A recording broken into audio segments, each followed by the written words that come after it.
In my office, the air conditioner made a soft noise. But inside my head, there was a storm of thoughts. Hi, I'm Anna. I'm 28, and I'm a lawyer. My life now is very different from when I was a kid. I had a tough childhood, and I've kept it hidden even from those close to me.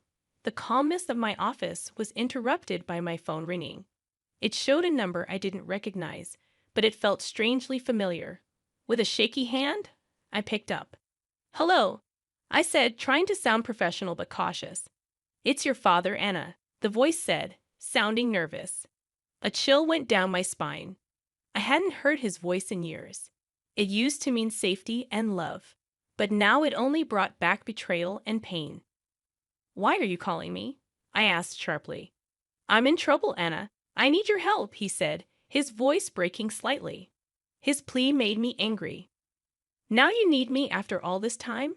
I couldn't believe it. "Yes, I wouldn't ask if it wasn't serious. I'm really in trouble," he continued, sounding desperate. "You stopped being my father a long time ago. You can't just call me now and expect me to help." I replied coldly, my anger unwavering. There was a silence on the line. "Anna, please, I'm still your dad," he said weakly, trying to reconnect with me.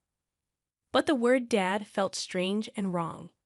"You forfeited that title when you chose her over me," I said, letting out years of pent-up anger and hurt. "You're my daughter, I thought," he started. "You thought wrong," I interrupted, cutting him off. "You made your choice years ago, and now I've made mine." He sounded desperate. "I'm sorry, Anna. I just need this one favor." But his apology felt empty. "Sorry doesn't change the past. I can't help you," I said firmly before hanging up. As a child, my life was filled with love and laughter. But that all changed before I turned 10. My parents and I used to live happily in a small rented house. My mom was always full of joy and kindness, making our days bright with stories and dreams. My dad used to be fun and caring. We'd spend evenings playing games or learning new things together. Our house was always filled with happiness, like a cozy bubble where every day was an adventure and every night a sweet dream. But everything changed when my mom died suddenly. Our once joyful home turned quiet and sad, filled only with memories. Walking through the rooms felt like being surrounded by reminders of her absence. The loss was hard for both me and my dad. But strangely, his grief seemed to fade quickly. Within months, he brought home Marissa, who was supposed to be important to us. I remember the day he introduced her. It felt like the end of my happy childhood. "Anna, this is Marissa. She's going to stay with us," my dad said, his voice lacking its usual warmth. I looked at her, hoping to see some motherly kindness, but she seemed cold and distant. From the beginning, something about Marissa felt off. Her presence made the air feel heavy, and I couldn't shake a sense of dread. "Hello, Anna," she said, her voice smooth but lacking any real emotion. Her smile seemed fake, hiding something dark underneath. In the days that followed, the house felt different. It's like the walls themselves were unhappy with her being there. Happy memories faded, replaced by a lingering feeling of unease. I kept watching Marissa, hoping to find something good about her, but I couldn't. But everything she did, every glance, every movement, seemed to hold a hidden dislike. It was clear she wasn't here to fill the gap my mom had left. Instead, she wanted to create a new story where I wasn't welcome. As I watched her move around our home, a place that used to feel safe and happy, I couldn't shake the feeling that her coming was the start of something bad. The way she looked at me with eyes that seemed to hide things didn't promise anything good for the future. The days after Marissa arrived felt like walking through a bad dream. Our once joyful house, filled with my mom's laughter and love, now felt cold and unfriendly. Marissa's presence made everything harder. Even simple things like breakfast became a struggle. One morning, my food tasted too salty. "Marissa, did you put too much salt in this?" I asked hesitantly. "Oh, did I? It must have been a mistake. Just eat it, Anna. Don't be so picky," she replied, sounding dismissive. These incidents kept happening, each one more spiteful than the last. One day, I found my clothes ruined after washing. Marissa, my clothes are all faded. What happened? I asked, holding up my once favorite dress, now ruined. She shrugged, saying, maybe the washing machine is acting up. Or maybe it's time you stop wearing such childish clothes. I felt frustrated, but arguing wouldn't help. I turned to my dad, hoping he'd understand. Dad, Marissa is ruining my things. She's always mean to me, I said one evening, my voice trembling with anger and sadness. But my father didn't listen. Anna, you're imagining things. Marissa is doing her best to fit into our family. Stop causing trouble, he said sternly, his words hurting me deeply. Every day became a struggle, trying to deal with Marissa's hostility and my father's indifference. The home that used to be my sanctuary now felt like a prison. I spent more time in my room, trying to escape the tension. Living with Marissa was like living in a nightmare. I missed the happiness my mom brought, the contrast to the darkness Marissa brought. Living with Marissa turned into a daily struggle. Her hostility grew from words to actions, sometimes hurting me physically. It started subtly, with pinches on my arm or twists on my stomach, always where they wouldn't show.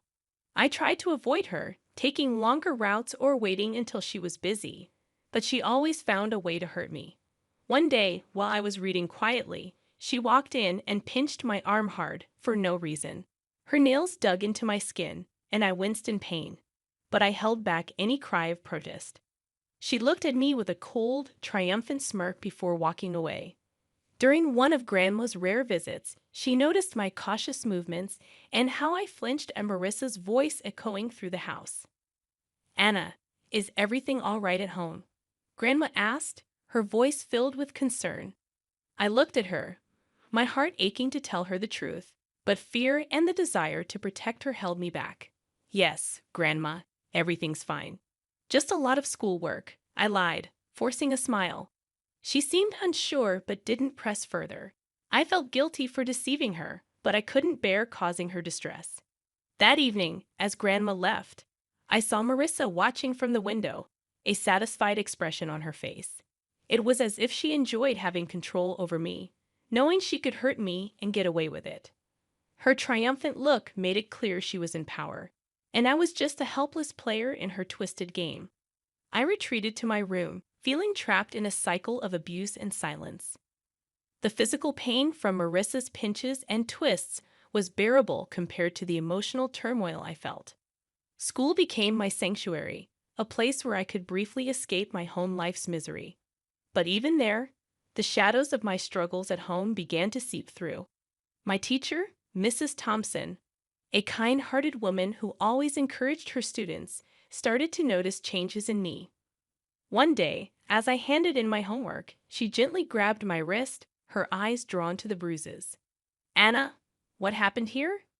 These look like bruises, she said, her voice filled with concern. I quickly pulled my arm back, covering the bruises with my sleeve. It's nothing, Mrs. Thompson. I fell while playing, I lied, avoiding her gaze. Mrs. Thompson didn't look convinced. Anna, if there is something wrong, or if someone is hurting you, you can tell me. It's important to speak out, she urged, her eyes searching mine for the truth.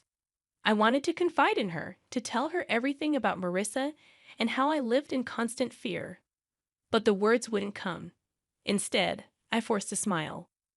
Really, Mrs. Thompson, I'm fine. It was just a silly accident, I insisted. She gave me a long, thoughtful look, then nodded slowly. All right, Anna, but remember, my door is always open. You're not alone, she said, giving me a reassuring smile. I nodded, feeling a lump form in my throat. Her kindness made it harder to keep pretending everything was okay. As I walked home that day, Mrs. Thompson's words echoed in my mind. I felt grateful for her concern, but also deeply lonely, carrying my burdens alone. The idea of telling the truth about my home life was terrifying. I feared what Marissa might do if she found out I had told someone. That night at dinner, lost in thought about Mrs. Thompson's offer to help, Marissa noticed my silence. Why so quiet tonight, Anna? Cat got your tongue? She asked mockingly. I just shook my head and continued eating. trying to make myself as small and unnoticeable as possible. After dinner, lying in bed, the reality of my situation felt overwhelming. Mrs. Thompson's concern showed me that people cared, but the fear of what might happen if I revealed the truth kept me silent. I was torn between wanting to tell someone desperately and fearing Marissa's retaliation, a balancing act I faced every day. The day Mrs. Thompson decided to involve my father was filled with anxiety and dread for me. Sitting in the principal's office, I fidgeted nervously, fearing my father's reaction. When he finally arrived, his face was stern, his eyes betraying irritation and embarrassment. "What's this about, Anna? Why am I being called to your school like this?" he demanded sharply as he walked in. I glanced at Mrs. Thompson, seeking support. Swallowing hard, I tried to find my voice. "Dad, Mrs. Thompson saw. She saw the bruises," I stammered, feeling the weight of his gaze on me. Before I could explain further, he interrupted, his anger palpable. "Bruises? What are you talking about? Are you making up stories again?" Mrs. Thompson stepped in, her tone firm yet calm. "Mr. Smith, I'm concerned about Anna's well-being. The bruises on her arm don't seem accidental. We need to address this." My father's face turned darker with anger. "She's perfectly safe at home, Anna." "Are you spreading lies about our family?" he asked, turning towards me. His disappointment was clear, and the tears I had been holding back started to spill. "It's not lies, Dad. Marissa, she's been hurting me," I managed to say, finally letting out the truth. His reaction was one of total disbelief. "Marissa? That's ridiculous. She's been nothing but kind to you. I won't have you slandering her with these accusations," he said firmly. But I couldn't stay silent. "But Dad, it's the truth," I cried out, desperate for him to believe me. He stood up abruptly, his patience wearing thin. "Enough of this. Tell Mrs. Thompson you made it all up," he ordered. Obediently, I turned to the teacher and repeated his words. She nodded back, not saying anything. Upon reaching home, without another word, he locked me in my room. Through the door, I could hear Marissa's voice, dripping with false concern. "I told you she's just seeking attention," she said. I sat on my bed, feeling profoundly isolated and despairing. The one person I thought I could always count on had turned his back on me. The walls of my room, which had once felt like my personal haven, now felt like the walls of a prison. I lay there, thinking about everything that had happened. The physical pain of the abuse was nothing compared to the emotional torment of being disbelieved and punished by my own father. It was a harsh realization that the person who was supposed to protect and love me unconditionally was now the source of my deepest pain. The days following my confinement in my room were some of the darkest I had ever experienced. Trapped and feeling utterly alone, I realized that my only hope lay in my grandmother, my father's mother. She was a kind and loving woman who had always shown me affection, but I had never dared to burden her with my troubles at home. One evening, when I was sure Marissa and my father were occupied, I mustered the courage to call my grandmother. My hands were shaking as I dialed her number. "Hello!" Her familiar warm voice came through the phone. "Grandma, it's me, Anna," I said, trying to keep my voice steady. "Anna, my dear, how are you?" she asked, her tone filled with genuine care. Tears welled up in my eyes as I replied. "Grandma, I need help. Can I come and stay with you for a while?" There was a moment of silence on the other end. "What's wrong, Anna? Did something happen?" I took a deep breath, the words rushing out. "It's Marissa. She's been hurting me. And Dad won't believe me. I don't know what to do." I could hear the concern in her voice as she quickly responded, "Of course, my dear. You come right over. I'll take care of this." The next day, my grandmother arrived. She was a small woman, but her presence filled the room. She confronted my father with a strength that surprised me. "John, I'm taking Anna with me. She's not safe here," she declared firmly. My father, taken aback, tried to protest. "Mom, you can't just take her. She's my daughter." "Your daughter, whom you failed to protect. She countered sharply. I won't stand by and watch her suffer. Marissa tried to intervene. She's just a child making up stories. You can't believe her over us. Grandma turned to Marissa, her eyes steely. I know a scared child when I see one. Anna is coming with me, and if you try to stop me, I'll take this matter to the authorities. My father, realizing he was defeated, didn't put up any further resistance. As I gathered my things, I saw Marissa's expression change from defiant to defeated. Leaving the house with my grandmother, I felt a weight lift off my shoulders. For the first time in months, I felt safe. The car ride to Grandma's was quiet, but her presence was comforting. Once we arrived, she turned to me and said, "You're safe now, Anna. You don't have to worry anymore." In my grandmother's house, I found the love and security that had been missing in my life. It was a haven where I could heal and regain my strength. The contrast between her nurturing home and the coldness of my father's house was stark. For the first time in a long while, I felt like I could breathe again, free from the fear and anxiety that had plagued me. Years had passed since I left my father's house to live with my grandmother. Her home had been a sanctuary, a place of healing and love. But time, as it does, moved on and brought another wave of change. My beloved grandmother passed away, leaving a void that seemed impossible to fill. At the funeral, my father and Marissa showed up, their faces a mix of feigned sorrow and poorly disguised eagerness. It was clear they were more interested in what they might gain from her passing than mourning her loss.